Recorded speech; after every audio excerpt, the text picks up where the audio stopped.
सुप्रभात मेरे प्यारे साथियों। क्वेश्चन बैंक के इस चैनल पर मैं सचिन चौहान आप सभी का स्वागत करता हूं। चेहरे पर मुस्कान को लेकर आइए मेरे दोस्तों। जब तक तोड़ेंगे नहीं तब तक छोड़ेंगे नहीं। रख हौसला, वो मंजर भी आएगा। प्यासे के पास चलकर समंदर भी आएगा। थक कर ना बैठे मंजिल के मुसाफिर, मंजिल भी मिलेगी और मिलने का मजा भी आएगा। दोस्तों सिंह बनो, सिंहासन की चिंता मत करना। तुम जहाँ बैठोगे ना वहीं सिंहासन बन जाएगा, लेकिन उसके लिए आपको पहले मेहनत करनी पड़ेगी। क्वेश्चन आपकी स्क्रीन के ऊपर आज का बहुत ही इंपॉर्टेंट है। मैं पहले ही बता चुका हूँ 5 क्वेश्चन होंगे। जब हम उसका पोस्टमार्टम करेंगे तो उसमें से 3-4 नए क्वेश्चंस और निकल के आएंगे जो आपकी आगामी परीक्षाओं के लिए बहुत महत्वपूर्ण होने वाला है। तो पेन कॉपी उठा लेना और छाप लेना। मैं छापने के लिए आपको बार बार नहीं बोलूँगा। दोस्तों पहला क्वेश्चन क्या पूछा गया आपसे? राष्ट्रपति के पास क्षमादान की शक्ति किस अनुच्छेद में है? जो भारत का राष्ट्रपति है उसके पास जो क्षमादान की शक्ति है वो कौन से अनुच्छेद में है? तो इसका सही आंसर हो जाएगा दोस्तों ऑप्शन 2, जो अनुच्छेद 72 है आर्टिकल। प्रेजेंट टाइम पर हमारे जो भारतीय संविधान है उसमें 448 अनुच्छेद है। उसमें जो 72वें नंबर का अनुच्छेद है उसमें से जो राष्ट्रपति के पास क्षमादान की शक्ति है ना वो निहित है। इस क्वेश्चन की व्याख्या कर लेते हैं फिर आपको समझ में आ जाएगा। दोस्तों जो भारत का राष्ट्रपति होता है वो देश का प्रथम नागरिक होता है। तो राष्ट्रपति से संबंधित कुछ महत्वपूर्ण अनुच्छेद है जो आपको पता होने चाहिए क्योंकि एग्जाम में पूछे जा रहे हैं। पहला अनुच्छेद कौन सा है? अनुच्छेद 52। अनुच्छेद 52 में साफ साफ लिखा गया है कि भारत का एक राष्ट्रपति होगा। उसके बाद आती है अनुच्छेद 53। अनुच्छेद 53 में क्या है दोस्तों? राष्ट्रपति के पास कार्यपालिका की शक्ति निहित है। अनुच्छेद 53 में राष्ट्रपति के पास कार्यपालिका की शक्ति निहित है। फिर आता है दोस्तों अनुच्छेद 54। अनुच्छेद 54 में क्या होता है कि जो भारत का राष्ट्रपति होगा उसका एक चुनाव होगा। मतलब राष्ट्रपति के चुनाव की जो प्रक्रिया है वो आर्टिकल 54 में निहित है। तो आपने इतनी बात ध्यान रखनी है। फिर आता है अनुच्छेद 61। दोस्तों अनुच्छेद 61 बहुत ही इंपॉर्टेंट है। तो हर बार अनुच्छेद 61 और अनुच्छेद 72 ये आपके लगातार पूछे जाते हैं। तो अनुच्छेद 61 में क्या है? राष्ट्रपति पर महाभियोग। महाभियोग से आप तात्पर्य ले सकते हो कि राष्ट्रपति के हटने की जो प्रक्रिया होती है उसे महाभियोग कहते हैं। राष्ट्रपति के हटने की प्रक्रिया को महाभियोग कहते हैं। फिर आता है दोस्तों अनुच्छेद 72। राष्ट्रपति के पास क्षमादान की शक्ति। इसके तहत राष्ट्रपति क्या कर सकता है? अगर किसी मुजरिम को मृत्युदंड मिला है तो उसके मृत्युदंड को क्या कर सकता है? राष्ट्रपति परिवर्तित कर सकता है या उसे माफ कर सकता है। तो राष्ट्रपति के बारे में आपने इतने अनुच्छेद याद रखने हैं। आर्टिकल 52 में क्या है? राष्ट्रपति पद। 53 में क्या है? राष्ट्रपति के पास कार्यपालिका की शक्ति। 54 में क्या है? राष्ट्रपति का चुनाव। 61 में क्या है? राष्ट्रपति पर महाभियोग या महाभियोग का मतलब उसके हटने की प्रक्रिया। फिर आता है अनुच्छेद 72 जो बहुत ही इंपॉर्टेंट है। राष्ट्रपति के पास क्षमादान की शक्ति है। इसके तहत वो किसी के भी मृत्युदंड को माफ कर सकता है। दोस्तों दूसरा क्वेश्चन क्या है? सर्वाधिक जनसंख्या घनत्व किस राज्य में है? बहुत ही इंपॉर्टेंट क्वेश्चन है। जनगणना से आपके 1-2 क्वेश्चंस पूछे जाते हैं।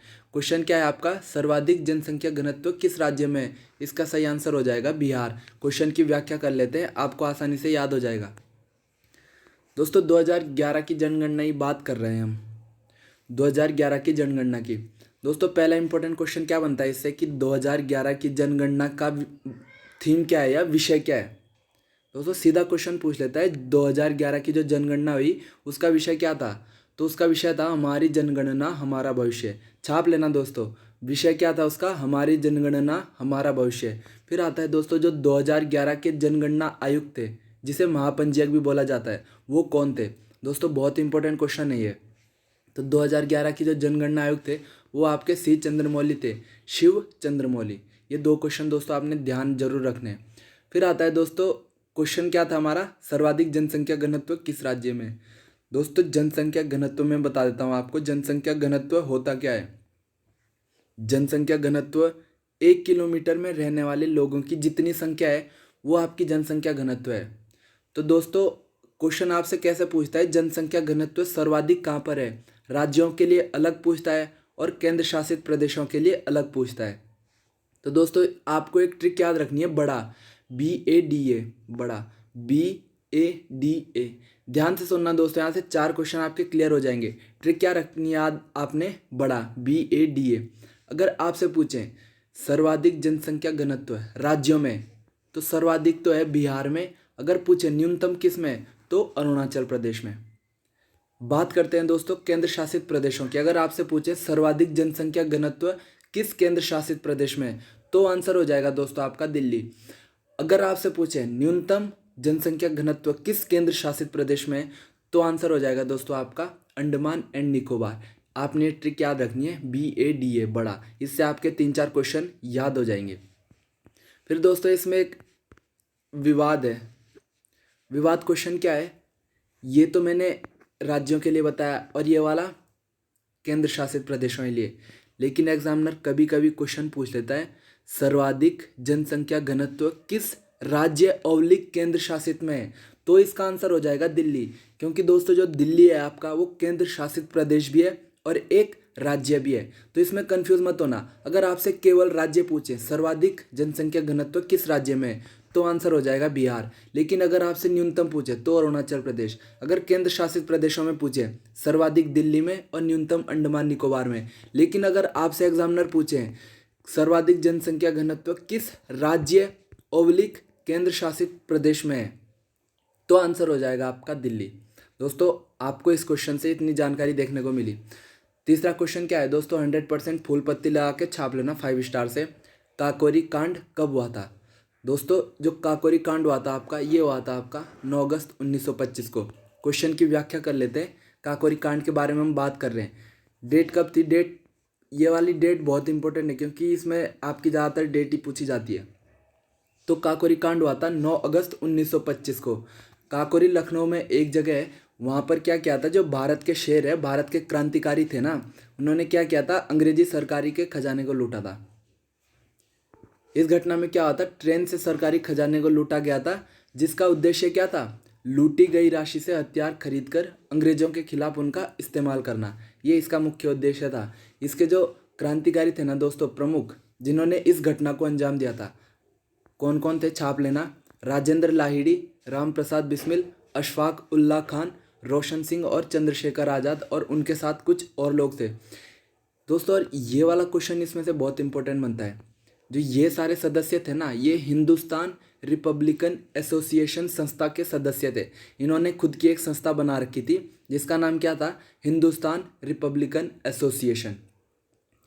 काकोरी कांड के ऊपर दोस्तों मैं एक बार फिर से रिवाइज करवा देता हूँ। 9 अगस्त 1925 को हुई थी ये घटना। लखनऊ में काकोरी नाम की एक जगह है, वहाँ पर इसमें क्या किया था, भारत के जो शेर थे उन्होंने क्या किया था, सरकारी अंग्रेजी सरकारी के खजाने को लूटा था, जिसका उद्देश्य क्या था, लूटी गई राशि से हथियार खरीदना और फिर उनसे अंग्रेजों को ठोकना, ये इसका उद्देश्य था। इसमें जो प्रमुख क्रांतिकारी नेता थे, राजेंद्र लाहिड़ी, राम प्रसाद बिस्मिल, अशफाक उल्ला खान, रोशन सिंह, चंद्रशेखर आज़ाद और इनके साथ कुछ और लोग थे, जिनमें से राजेंद्र लाहिड़ी, राम प्रसाद बिस्मिल और अशफाक उल्ला खान को क्या होगी दोस्तों, फांसी होगी, और बाकी सदस्यों को क्या होगी, कुछ सालों और कुछ महीनों की जेल हो गई। ये जो सभी सदस्य थे वो हिंदुस्तान रिपब्लिकन एसोसिएशन के सदस्य थे। अगले क्वेश्चन की बात कर लेते हैं दोस्तों। दशकीय आधार पर जनगणना किसके शासनकाल में हुई? दोस्तों क्वेश्चन को ध्यान से पढ़ना। दशकीय आधार पर जनगणना किसके शासनकाल में हुई थी? मैं क्वेश्चन आपको समझा देता हूँ। दशकीय मतलब 10। दोस्तों जो अब जनगणना होती है ना, वो हर 10 साल बाद होती है। अब जो जनगणना होती है वो हर 10 साल बाद होती है।